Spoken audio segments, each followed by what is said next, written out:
Topic है, एक पिछली क्लास में हम लोगों ने कुछ प्रयोग किए थे, ठीक, और हमने चुंबक के बारे में बताया था, चुंबक के गुणों के बारे में बताया था। आज हम एक नया प्रयोग करते हैं और वो प्रयोग है क्या, एक छड़ चुंबक की सहायता से एक कील को हम चुंबक कैसे बना सकते हैं। ठीक, छड़ चुंबक की या कोई भी चुंबक हो, किसी भी चुंबक की सहायता से हम लोहे की कील को चुंबक कैसे बना सकते हैं, इसके बारे में हम लोग अध्ययन करेंगे इसमें। ठीक, अब इसके लिए हमें आवश्यकता क्या क्या पड़ेगी, तो उसके लिए कुछ चीजों की आवश्यकता पड़ेगी। पहला, एक हमें कोई चुंबक चाहिए, चाहे छड़ चुंबक हो, किसी प्रकार का कोई चुंबक चाहिए। ठीक, दूसरा, कम से कम दो कीले, छोटी सी पतली सी कीले हो, ठीक, दो कीले हो। और तीसरा क्या चाहिए, एक कंपास यानी कंपास इसलिए चाहिए ताकि हम यह देख सके कि इसमें चुंबकत्व यानी कील में चुंबकत्व का गुण आया कि नहीं आया। और इस कंपास की सहायता से हम ज्ञात क्या करते हैं, दिशा। ठीक, दूसरा, एक चाहिए थोड़ा सा थर्माकोल का टुकड़ा, और एक कोई मग, जग वगैरह कुछ भी हो, और उसमें पानी चाहिए। ठीक, पानी, बस इतनी सी चीजें चाहिए। क्या क्या चाहिए, छड़ चुंबक यानी कोई भी किसी प्रकार का कोई चुंबक, कम से कम दो कीले, एक कंपास, थर्माकोल, साथ में मग में भरा हुआ कुछ पानी। तो अब हमें करना क्या है, शुरुआत कैसे करते हैं। सबसे पहले हमें करना क्या है, चुंबक जो भी तुमने लिया हो, चाहे छड़ चुंबक लिया हो, कोई भी चुंबक लिया हो, उसके सिरों पर एक कील, उसको कुछ देर तक हमें क्या करना है, रगड़ना है। ठीक, क्यों, ताकि चुंबक में जो चुंबकत्व का गुण है वो हमारी कील में भी आ जाए।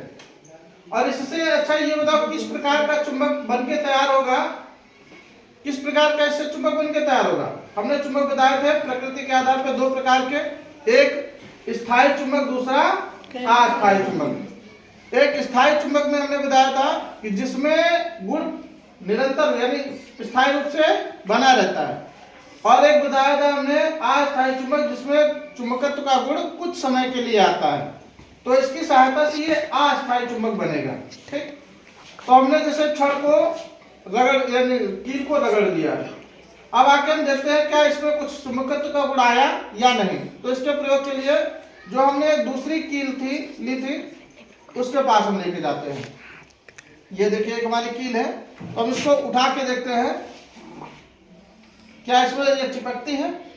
तो जैसे देखो, अगर हम देखेंगे तो ये हल्का सा कील उठ रही है ना, ये देखो, इसका मतलब क्या है कि इसमें चुंबकत्व का गुण आ चुका है। ये एक प्रकार से चुंबक की भांति कार्य कर रहा है। क्यों, क्योंकि चुंबक की विशेषता हमने बताई थी, चुंबक की विशेषता क्या होती है, वह लोहे या लोहे से बनी वस्तुओं को आकर्षित करता है। ये चुंबक की खास विशेषता होती है। ठीक, ये तो बता था। एक तो ये पहला हमने प्रयोग किया क्या कि हमने लोहे की कील को उठा के देखा, तो इसने उसको आकर्षित किया यानी अपने में चिपकाने की कोशिश करी। तो इससे एक तो बात एक प्रयोग से तो स्पष्ट हो गया कि इस कील में चुंबकत्व का गुण आ गया। अब दूसरा दूसरा प्रयोग करके देखते हैं। तो प्रयोग हम ऐसा भी करके देख सकते हैं, जैसे अभी इस चुंबकीय ये जो हमने चुंबकीय कील, ये कील यानी चुंबक की भांति कार्य कर रही है, तो इसको हम चुंबकीय कील भी कह सकते हैं। एक तो प्रयोग हम इसकी सहायता से देख सकते हैं कि ये जो हमारा कंपास है उसके चारों ओर अगर हम उसके पास ले जाएं, यदि चुंबकीय सुई में विक्षेपण हो रहा है, मतलब कि चुंबकीय सुई हिल रही है, तो इसका मतलब इसमें चुंबकत्व का गुण है। ठीक, तो हम इसकी सहायता से भी जान सकते हैं कि इसमें चुंबकत्व का गुण आ चुका है। दूसरा, हमने जैसे ये थर्माकोल का टुकड़ा लिया, और थर्माकोल के टुकड़े पे हम क्या करेंगे, इसको हम थोड़ा सा, तो ये जिन दिशाओं में हमारे कंपास होता है, कंपास की सुई यानी जिन दिशाओं में जाएगी, ये अपने आप उसी दिशा में हम इसको देखेंगे करेंगे क्या, थर्माकोल को घुमा देते हैं, और घुमाने के बाद हम देखेंगे कि वो अपने आप उन्हीं दिशाओं में, जिन दिशाओं में चुंबकीय सुई आके ठहरती है उसी दिशा में उसके सिरे होंगे। यदि उन्हीं दिशाओं में उसके सिरे हैं तो हम कह सकते हैं कि हमारा ये चुंबक बनके तैयार है। अगर ध्यान से देखेंगे तो हमारी चुंबकीय सुई उसी दिशा में है जिस दिशा में कंपास है। ध्यान से देखिए, उसी दिशा में है।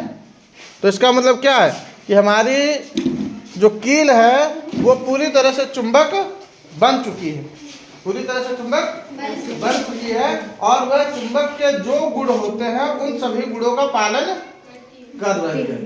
ठीक, तो समझ में आया कि हम लोहे की या किसी भी लोहे की वस्तु को चुंबक किस तरह से बना सकते हैं। एक ये छोटा सा प्रयोग था।